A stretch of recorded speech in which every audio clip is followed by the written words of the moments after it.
Assalamualaikum warahmatullahi wabarakatuh. Perkenalkan, nama saya Kami Rahmat dengan NIM channel 222117. Di video kali ini saya akan membahas materi mengenai aktivitas dan pelayanan publik.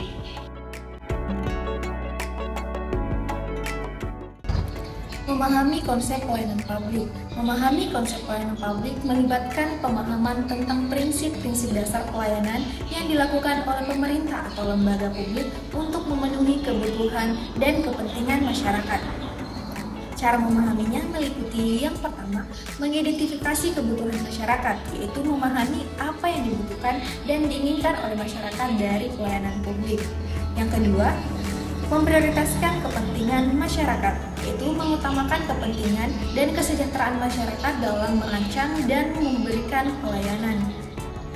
Yang ketiga, menyediakan akses yang mudah, memastikan bahwa pelayanan publik tersedia secara merata dan mudah diakses oleh semua lapisan masyarakat. Yang keempat, meningkatkan kualitas layanan, yaitu mengadopsi standar kualitas tinggi dalam menyediakan layanan yang efektif, efisien, dan responsif terhadap kebutuhan masyarakat. Dengan pelayanan publik, pemerintah dan lembaga publik dapat meningkatkan efektivitas dan efisiensi pelayanan mereka serta memperkuat hubungan antara pemerintah dan masyarakat. Menjelaskan program SDGs, Sustainable Development Goals atau tujuan pembangunan berkelanjutan merupakan komitmen global dan nasional dalam upaya untuk mensejahterakan masyarakat yang mencakup 17 tujuan, 169 target, dan 289 sasaran global pada tahun 2030 yang dideklarasikan baik oleh negara maju maupun negara berkembang di Sidang Umum PBB atau Perserikatan Bangsa-Bangsa pada bulan September 2015. Terdapat 4 pilar SDGs, yaitu yang pertama pembangunan sosial, yang kedua pembangunan ekonomi, yang ketiga pembangunan lingkungan, dan yang keempat pembangunan hukum dan tata kelola. Adapun penjelasan mengenai 17 tujuan dari SDGs. Yang pertama, tanpa kemiskinan. Ini mencakup upaya untuk mengurangi ketimpangan ekonomi dan memastikan akses semua orang terhadap sumber daya yang memadai untuk kehidupan yang layak. Yang kedua, tanpa kelaparan. Tujuannya adalah mengakhiri kelaparan, mencapai ketahanan pangan, meningkatkan gizi, dan mendorong pertanian yang berkelanjutan. Yang ketiga, kehidupan sehat dan sejahtera. Fokusnya adalah memastikan semua orang dapat hidup sehat dan sejahtera dengan menyediakan layanan kesehatan yang terjangkau dan berkualitas serta mengatasi penyakit yang mematikan. Yang keempat, pendidikan berkualitas. Maksudnya adalah memastikan akses yang setara terhadap pendidikan yang berkualitas bagi semua, dari persekolahan hingga perguruan tinggi, serta pelatihan vokasi.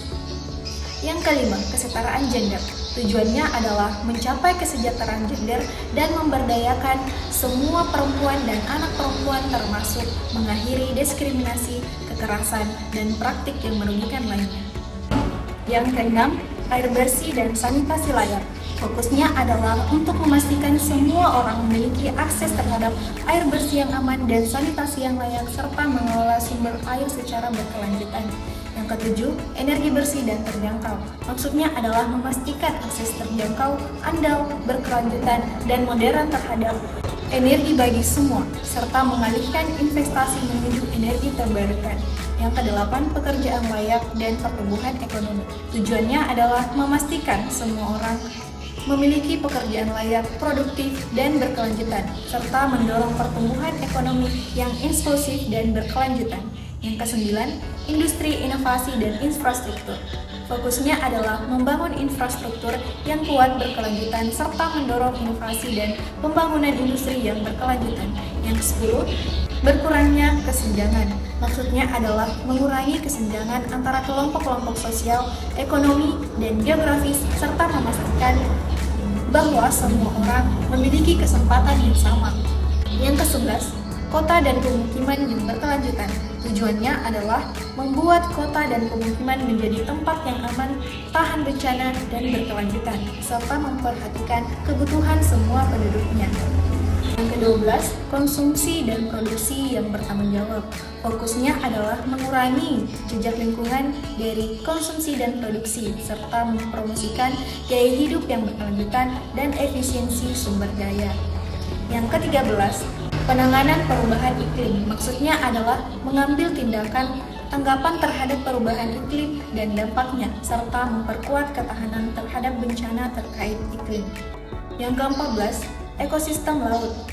Tujuannya adalah menjaga dan menggunakan secara berkelanjutan ekosistem laut, serta memulihkan kelestarian dan produktivitas laut. Yang ke-15, ekosistem daratan. Fokusnya adalah mengelola secara berkelanjutan ekosistem daratan, mengurangi degradasi lahan, dan menghentikan kehilangan keanekaragaman hayati. Yang ke-16, perdamaian. Keadilan dan kelembagaan yang tangguh. Maksudnya adalah mempromosikan masyarakat yang damai dan berkeadilan, serta memperkuat institusi yang efektif dan inklusif. Yang ke-17, menguatkan sarana pelaksanaan dan merevitalisasi kemitraan global untuk pembangunan berkelanjutan.